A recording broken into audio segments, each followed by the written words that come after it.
नमस्कार विद्यार्थी मित्रांनो, यश अकॅडमी कराड या यूट्यूब चॅनलमध्ये आपलं मनपूर्वक स्वागत। 2 दिवसांमध्ये पीसीबी गटासाठी एमएसटी सीईटी 2025 ही परीक्षा सुरू होत आहे। ॲडमिट कार्ड तुम्हाला मिळालेला असणार आहे आणि परीक्षेच्या दरम्यान किंवा परीक्षेला जाण्यापूर्वी कोणत्या प्रकारची काळजी घेतली पाहिजे की जेणेकरून तुम्हाला कोणत्याही प्रकारची अडचण येणार नाही, यावर काही व्हिडिओज मी अपलोड केलेले आहेत, ते एकदा नीट बघून घ्या। आणि केमिस्ट्री या विषयामधून सगळ्यात महत्त्वाचा इनऑर्गॅनिक केमिस्ट्रीमधून जो चॅप्टर असणार आहे तो transition and inner transition elements. या चॅप्टरवर यापूर्वी साधारणपणे 3 मल्टिपल चॉईस क्वेश्चन्स विचारलेले पाहायला मिळतात, म्हणजे कमीत कमी 3 MCQs विचारलेले आहेत। याचा अर्थ असा आहे की या चॅप्टरचं त्या परीक्षेमध्ये वेटेज निश्चित जास्त असणार आहे।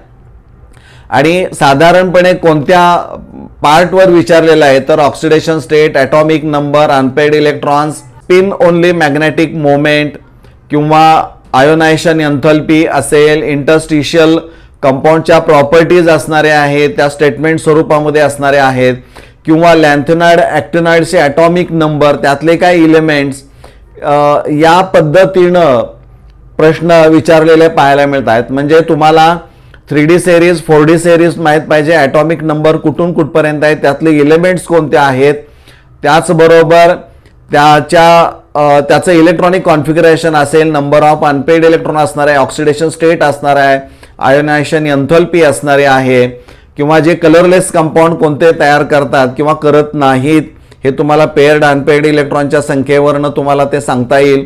आणि त्यानंतर लॅन्थेनाइड ॲक्टिनाइड्स मधून काही एलिमेंट्स विचारले जात आहेत, त्यांचे ॲटॉमिक नंबर्स तुम्हाला माहीत पाहिजेत।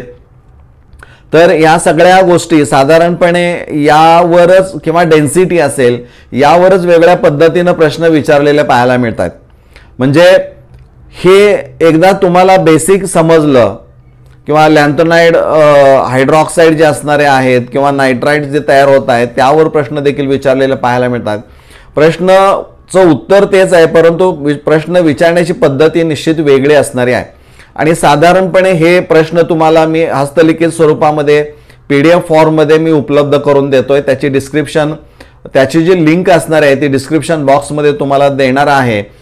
तर हे प्रश्न जर पाहिले तर निश्चितच यापूर्वीच्या किंवा आत्ताची JEE परीक्षा झालेली आहे सेकंड सेशन त्यामध्ये देखील प्रश्न विचारले किंवा तशा पद्धतीचे प्रश्न विचारलेत।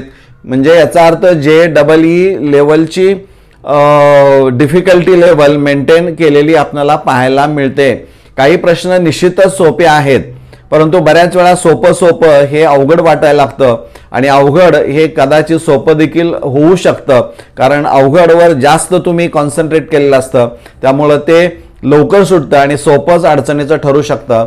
त्यामुळे JEE या परीक्षेमध्ये काही प्रश्न आत्ताच्या विचारलेले हे यापूर्वीच्या CET मध्ये तुम्हाला विचारलेले पाहायला मिळतील। त्यामुळे साधारणपणे सर्वे घेऊन बाबा कसे प्रश्न असणारे आहेत, कोणत्या भागावर जास्त फोकस तुम्हाला करावा लागेल त्या दृष्टीनं हस्तलिखित प्रश्न तुम्हाला दिलेले आहेत, त्याच्या सोल्युशन सहित असणार आहेत, ते एकदा तुम्ही नीट बघून घ्या, त्याचा फायदा तुम्हाला 100% होईल, यामध्ये कोणतीही शंका असणार नाही। त्यामुळे हा व्हिडिओ तुम्ही पाहिल्यानंतर तुमच्या मित्रापर्यंत ही माहिती पोहोचवायला काही हरकत नाही, एक चांगलं कार्य तुमच्या हातून ते घडेल। धन्यवाद।